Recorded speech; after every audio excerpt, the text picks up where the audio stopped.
볼 말씀은 사도행전 17장 11절에서 10절에서 15절까지 보겠습니다. 우리에게 주신 하나님 말씀 11절, 사도행전 17장 10절. 밤에 형제들이 곧 바울과 실라를 베레아로 보내니 그들이 이르러 유대인의 회당에 들어가니라. 이랬습니다. 지금 바울이 지금 야손의 집에 들어가서 정말 거기에서 도움을 얻었지만 무리들이 그것을 알고 야손 집에 있는 바울과 실라를 끄집어내기 위해서 그들에게 어떤 협박을 주고 합니다. 그래서 이제 야손과 그 나머지 사람들이 우리 읍사람들한테 이제 보호사금을 주고 이제 풀려나는 그런 장면을 보게 되는데, 그래서 이제 우리 바울이 10절에 보면 밤 형제들이 바울과 실라를 베레아로 보내버렸습니다. 왜냐하면 이제 그들도 다칠 수 있기 때문에 차라리 베레아 가서 복음 전하는 것이 훨씬 낫다 그런 판단 안에서 베레아로 바울과 실라를 보냅니다. 그런데 그것을 이르러서 이제 유대인의 회당에 들어갑니다. 또 유대인의 회당에 들어가면 뭐냐면 복음 증거할 수 있는 가장 적합한 장소가 이제 회당이었지 않느냐. 디아스포라에 흩어져 있는 유대인들이 안식일마다 모여서 그들이 모세의 율법을 가지고 강론했거든요. 그래서 이 모세 율법을 빠삭하게 너무나 정확하게 아는 바울이 그들을 만나서 모세가 얘기했던 그 선지자가 바로 메시아인 예수님이다 라고 이제 증거하고, 예수님이 그의 죄를 위해서 십자가에 하나님의 약속대로 죽으시고 예수님이 또 말씀의 약속대로 부활하셨다. 그래서 이제 그 예수님의 부활을 믿지 않고서는 그 어떤 그 다른 주도 없다 라고 이제 바울이 그 유대인들에게 말씀을 증거합니다. 11절에 보면 베레아에 있는 사람들은 데살로니가에 있는 사람들보다 더 너그러워서 간절한 마음으로 말씀을 받고, 그래서 간절한 마음으로 말씀을 받고 이것이 그런가 하여 날마다 성경을 상고했다. 그러니까 데살로니가 사람들도 바울이 증거하는 말씀을 통해서 예수의 복음을 영접했지만 이 베레아 사람들은 데살로니가 사람보다 더 신사적이었어. 신사적이 되면 하나님의 젠틀맨이라는 어떤 예의가 바른 그런 차원이 아니라 어떤 성경을 보는데 편견이 없이, 편벽이 없이 정말 그 말씀이 무엇인가 라는 그런 마음을 가지고 있다는 것입니다. 그런 마음, 집중되는 마음, 그리고 그 마음 속에 성령이 주신 그 순수한 마음, 성령이 하늘에서 주신 하늘의 마음을 가지고 이 성경 말씀을 연구하는 그런 사람이 베레아 사람이었어요. 그래서 베레아 사람은 바울이 증거하는 이 복음, 구약의 성경, 이 구약의 성경이 이 복음과 어떤 매치가 되는가, 복음과 어떤 관련이 있는가 라고 해서 베레아 사람은 듣고, 이 사람도 철학에 굉장히 박식하거든요. 헬라 쪽에 이제 지배 속에 있었기 때문에 그 헬라의 어떤 그런 철학과 이 복음과 무슨 관련이 있는가, 그리고 이제 구약 성경의 모세의 글과 바울이 얘기한 그 복음은 어떤 관련성이 있는가 라고 각자가 말씀을 상고했어요.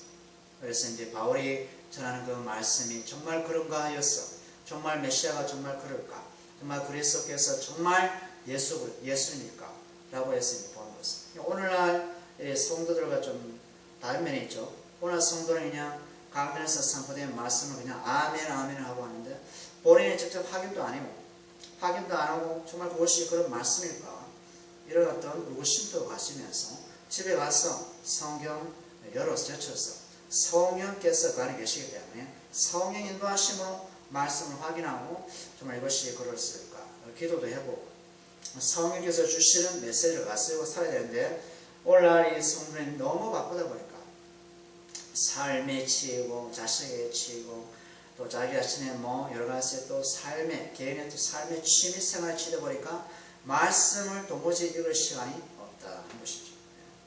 그죠? 우리가 이게 마태복음 13장에 보면 예수께서 이 말씀에 대한 비유, 말씀에 대한 비유를 어떻게 하셨는가?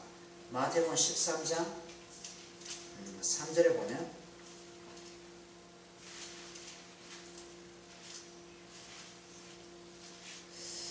마태복음 13장 3절에 보면 3절에서 8절까지인데요. 한번 예수께서 비유로 여러가지 그들에게 말씀하여 이르시되 씨를 뿌리는 자가 뿌리로 나갔어. 씨가 이어서 뭘까요?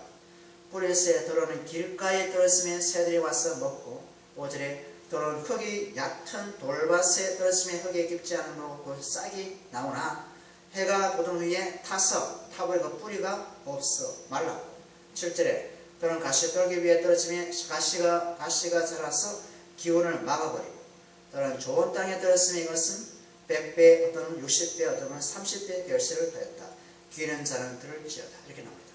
그러니까 이 마음에 어떤 밭이 있어요? 마음에는 길가가 있고 그 다음에 가시밭과 같은 것이 있고 그 다음에 돌짝 같은 것이 있고 그 다음에 좋은 밭이 있더라. 좋은 마음에 맞추 있다는 것입니다. 그죠? 이걸 다시 이제 예수께서 이제 푸시는데, 그죠? 돌밭에 뿌린 것은 아예 관심조차 없어. 씨에 대해서. 딱딱해서 돌밭에 새가 와서 집어가 삼켜버려요. 새가 여기서 뭘 비유냐면 마귀가 와서 그 씨앗, 말씀의 씨였죠? 씨인데 말씀인데, 말씀을 집어서 가버려요. 그 말씀이 뿌리를 내릴 시간이 없어. 그 다음에 돌짝밭은 단단하지 않습니까? 뿌리가 내려가지 않아. 뿌리가. 그래서 마음속에 뭐가 있어? 마음속에 죄악이 가득, 세상에 가득. 그 다음에 가시덤불 있죠? 가시덤불 뭡니까? 세상의 염려. 그 다음에 돈 버는 그런 재리의 유혹들. 이것이 가득해가지고 말씀에 대해서 전혀 관심이 없어. 말씀에 대해서. 그러니 오늘날 우리 요즘에 교회 다니는 사람들 보게 되면 정말 이 세상의 유혹, 돈에 대한 미혹, 어떤 그런 것 때문에 말씀에 볼 시간이 전혀 없어. 그러니까 말씀이 뿌리가 내려가지 않은 마음밭에. 좋은 땅은 뭡니까? 주님께서 예배한 땅이죠. 주께서 예배한 땅, 좋은 땅. 이건 뭡니까? 주님의 마음에 합한 사람. 주님의 마음에 합한 사람은 틀려요. 마음이 부들부들해. 그리고 이 성령에 쫓아 살아가. 그리고 기도의 삶을 살아가. 그리고 말씀이 그런 거에서 남을 상고해. 이런 마음밭을 주님께서 그 사람과 하나가 되었어요. 하나 되어서 만들어간다는 것입니다. 여기에는 100배, 그죠? 60배, 30배, 그죠? 1000배, 10,000배, 천국의 열매가 맺힌다는 것입니다. 천국의 열매. 믿음의 열매, 의의 열매, 예수님의 형상이 이르는 그런 열매가 가득, 사랑이랑 화평, 온유, 절제, 이런 것을 성의 열매가 가득해서 예수님의 형상이 이 사람을 통해서 드러납니다. 그것이 바로 하나님의 복음을 증거하는 것이고 예수님의 삶대로 살아가는 사람이다 하는 것입니다. 그러니까 데살로니가 사람마다 베레아 사람, 물론 데살로니가 사람도 말씀을 받았지만 그러나 베레아 사람은 정말 그 말씀에 그 마음속에 뿌리를 내리도록 성령의 의탁에서 말씀의 기름짐이 풍성하도록 이렇게 하는 그런 삶입니다. 교회가 정말 그런 말씀으로 돌아가고 복음으로 돌아가서 정말 그렇게 그런 마음을 가진 자가 오늘날 참 필요하지 않나 생각이 듭니다. 더 많은 사람이 필요한 것이 아니라 말씀에 갈급하고 말씀에 정말 이게 정말 그 말씀 하나를 깨닫기 위해서 기도하는 사람. 이게 지금 이 시대에 필요하다는 것이겠죠. 그 다음에 사도행전 다시 돌아왔어요. 12절에 보면 그 중에 믿는 사람이 많고 또 헬라의 기부인과 남자가 적지 아니하나. 많다는 것은 믿는 사람이 많은데 그 중에 헬라 기부인들, 여자들, 남자 이런 고위 간직들, 그런 고위 간직들이 오히려 사회적인 영향을 많이 미치는 사람들이 헬라인들인데 말씀에 그저 관심이 대단하다는 것입니다. 복음의 능력이 그들의 심령을 흔들어 놨습니다. 십자가의 복음이 그들의 심령을 흔들어 놔서 정말 이 영혼들이 이 세상에 큰 어떤 영향을 미치는 복음의 전도자로서 살아가야 됩니다. 그러니까 복음은 종이든지 높은 자든지 쥐 고아를 막론하고 복음은 찾아가는 겁니다. 그래서 하나님의 택한 백성은 무조건 은혜의 복음이 그들에게 미치는 것입니다. 그래서 인종 필요 없어. 그리고 인종 색깔이 필요 없고, 그 다음에 돈 많이 가지고 안 가지고 필요 없고, 많이 배우나 안 배우나 필요 없어. 힘이 세나 안 세나 필요 없어. 오롯이 창세전에 예수님 안에서 택감받은 자에게는 뭐다? 은혜의 복음이 들어간다는 것입니다. 들어가서 그들을 바꾸시고, 마음을 바꾸시고, 말씀의 씨앗이 그들에게 들어가서 자랄 수 있도록. 그렇게 한다는 것입니다. 그래서 우리는 사람을 가려서 복음 전할 필요 없다. 오직 누구든지 대통령부터 해가지고 저 비문명권, 그렇죠? 배우지 못하는 사람끼리 무조건 복음, 예수의 십자가와 그의 부활의 능력을 성령을 통해서 우리는 증거할 때 성령께서 알아서 하신다. 성령께서 그 말씀의 씨앗을 가지고. 그 다음에 14절에 보면 13절에 보면 데살로니가에 있는 유대인들은, 그죠? 데살로니가에서 유대인들이 있었죠? 바울이 하는 말씀을 베레아에서도 전한다는 줄 알고 소문을 들었어요. 거기에도 가서 머리를 움직여 소동하게 합니다. 이 유대인들은 이거 정말 이거 망할 자식들, 그죠? 완전히 모세 오경 부족의 망할 자식들은, 그죠? 바울이 베레아에서 복음을 증거한 것을 알고 또 다시 와서 방해 공작한다는 방해 공작. 방해했어요. 이것 또한 누구의 손에서 나온 것이다? 주님의 손에서, 주님의 계획 속에서 일어난 겁니다. 주님이 바울에게 예수 그리스도를 믿는 백성들을 증거해서 예수 믿는 사람을 빨리 구원하면 주님도 기쁘시고 바울도 힘도 안 드는데 주님이 그걸 몰랐을까? 주님은 아시죠. 다 계획 속에 있어요. 복음이라는 것은 핍박 속에서 꽃이 피는 겁니다. 복음이라는 것은 거저 먹기가 아니에요. 복음은 뭐요? 예수님의 십자가의 흔적을 드러내면서 복음이 전파됩니다. 그래서 선교사들이 핍박을 당하고 순교당하고 채찍에 맞고 집에서 그 이란 같은 데는 집에서 쫓김 당하고 그 다음에 지하교에 내려가서 몰래 예배드리고 끝나지 않습니까? 그러니까 하나님께서 그들을 사랑하면 방어막을 쳐가지고 마음껏 소리 지르며 예배드리고 교회를 다 보는 앞에서 딱 세워서 예배드리면 얼마나 좋습니까? 주님이 그것을 허락하잖아요. 왜? 뭐 때문에? 주님이 가신 그 길의 흔적을 쫓아오라고 주님이 우리에게 남기신 과정, 숙제이기 때문에. 그래서 항상 고난이 없으면, 환난이 없으면 우리는 주님의 그 가치, 주님의 십자가의 가치를 몰라요. 주님이 이런 나 때문에 이런 고통을 당하셨구나.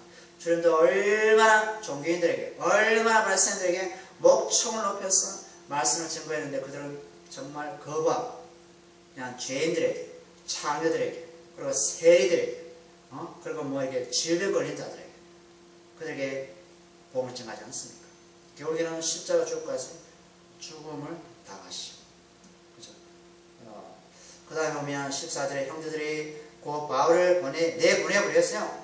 우리 베레아 선교들이 그 바울을 내보내서 바다까지 가게 하되 실라와 디모데는 아직 거기에 머물더라.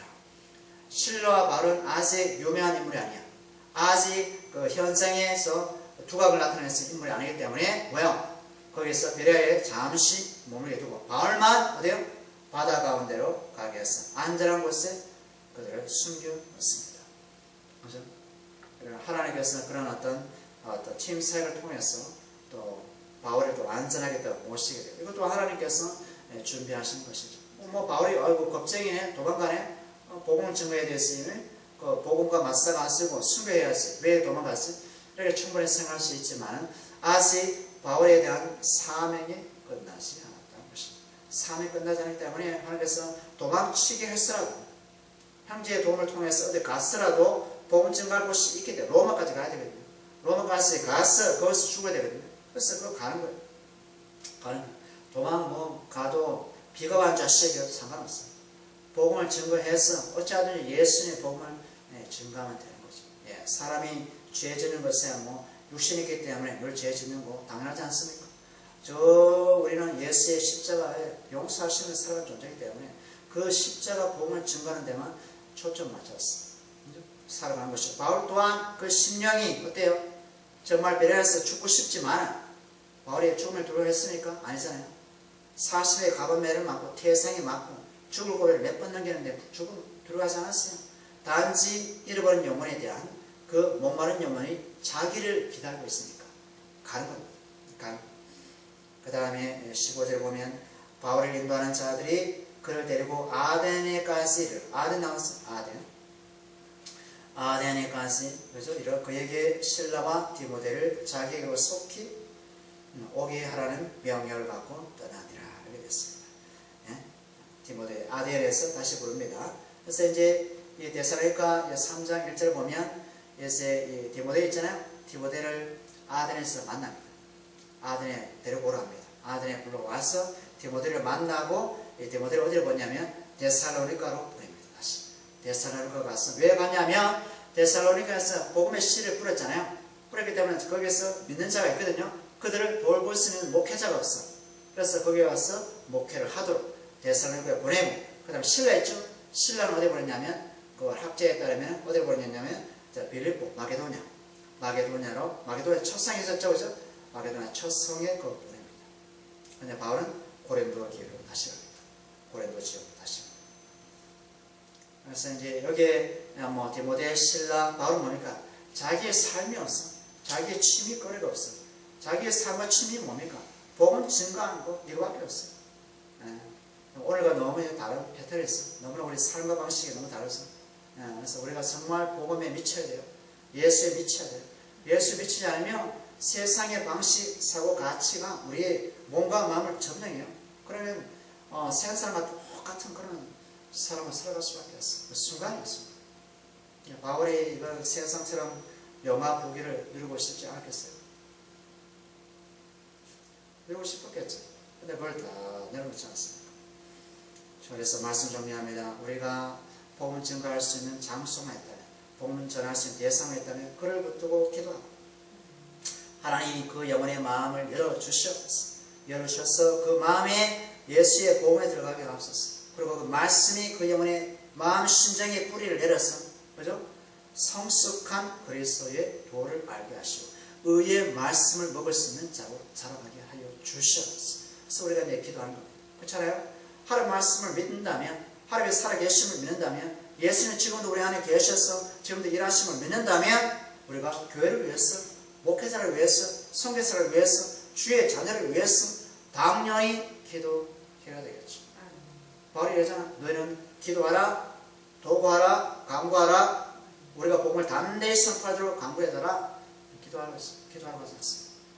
이 성경을 왜 줬어요? 하나님께서 기도하는 자의 기도를 들으시죠. 기도하라고. 말씀을 줬잖아요. 말씀. 기도하라고. 예수께서 기도하라고. 내 영만서 그의 일을 구하라. 그래야만 이것을 내게 더하시리라. 그래서 그렇게 우리를 구하는 거예요. 그렇죠? 그래서 복음이 온 세상 가운데 전파되도록. 기도합시다. 아버지 하나님 감사합니다. 우리 구주 예수님의 은혜 안에서 그 말씀 보게 하시니 감사합니다. 성령께서